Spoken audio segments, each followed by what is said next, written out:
মাঝে, মাঝে নিজেকে খুব ছোট, অশিক্ষিত আর মূর্খ লাগে। আমার বয়সী সবাই পড়াশোনাটা শেষ করে চাকরির চেষ্টা শুরু করেছে। আর আমি বিয়ে করে সংসার করছি, মাও হয়ে গিয়েছি। আসসালামু আলাইকুম। সকালবেলা ঘুম থেকে উঠে দেখি জারিফের আব্বু বিছানা গুছিয়ে ঘর ঝাড় দিয়ে ময়লা ফেলে সবকিছু মুছে রেখে গিয়েছে। এই জিনিসটা দেখে আমি তো মহা খুশি, আমার কাজ অর্ধেকটাই কমে গিয়েছে। তো আমিও ভাবছিলাম যেহেতু অর্ধেকটা কাজ করেই দিয়েছে তো আমি হাত মুখটা ধুয়ে রান্না করতে চলে যাই। আর আজকে কিন্তু একটু ঘুম থেকে উঠতে আমার দেরিও হয়ে গিয়েছিল। তা প্রতিদিন যদি এরকম একটা সকাল হতো কি ভালো হতো, তাই না? জামাই প্রতিদিন যদি এই কাজগুলো করে দিয়ে যেত সংসারের কাজটা কিন্তু অনেকটাই পরিমাণে কমে যেত।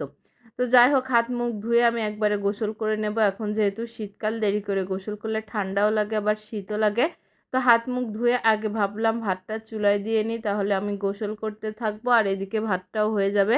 যেহেতু আমি একা গোসল করব না, ছেলেকেও গোসল করাতে হবে, তো গোসল করে তরকারিগুলো কুটে নিচ্ছি। আর 2019 সালে ইন্টার পরীক্ষা দেওয়ার পরপরই আমার বিয়ে হয়ে গিয়েছিল। তো বিয়ের পর আবার করোনা শুরু হয়েছিল, তখন আর অনার্সে ভর্তি হয়নি। অনেকেই হয়েছিল, অনেকেই হয়নি। যারা অনার্সে ভর্তি হয়েছিল না তারা কিন্তু পরের বছর হয়ে গিয়েছিল, তবে আমার আর অনার্সে ভর্তি হওয়া হয়েছিল না।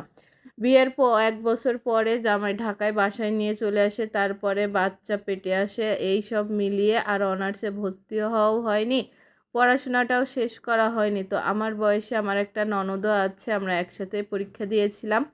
তার আলহামদুলিল্লাহ এবছর পড়াশোনা শেষ, সে এখন চাকরির জন্য চেষ্টা করবে। তো মাঝে সাঝে তাকে দেখলে বা তার সাথে কথা বললে বা আমার বয়সী অনেক মেয়েকে দেখলে আমার অনেকটা খারাপও লাগে যে তারা পড়াশোনাটাও শেষ করলো, আবার তাদের একটা চাকরির যোগ্যতাও হয়ে গিয়েছে, অথচ আমি পড়াশোনাটাও শেষ করলাম না, কিছুই করতে পারি না, ঘরে বসে সংসার সামলানো আর বাচ্চা সামলাই। তার কারণে নিজেকে মাঝে সাঝে শিক্ষিত মূর্খও মনে হয়, নিজেকে খুব ছোট লাগে যে পড়াশোনাটা কেন করলাম না। আমাদের সবারই কিন্তু পড়াশোনাটা করে রাখা উচিত। আমরা চাকরি করি না করি, পড়াশোনাটা কিন্তু নিজের যোগ্যতা, যে কোনো সময় আপনার কাজে আসবে। বা পড়াশোনা কিন্তু কখনোই অন্য কেউ নিতে পারবে না আপনার বুদ্ধিবিদ্যা।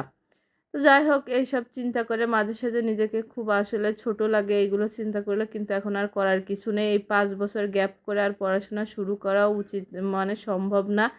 বাচ্চাও হয়ে গিয়েছে, কিছুদিন পরে তাকে স্কুলে দিতে হবে। তো 2 জন মিলে তো আর পড়াশোনা করা সম্ভব না। আর এখন সংসারের চাপটাও নিচের কাঁধে চলে এসেছে। সবসময় সংসার নিয়ে ব্যস্ত থাকতে এর ভিতরে পড়াশোনা হবে বলেও আমার খুব একটা মনে হয় না।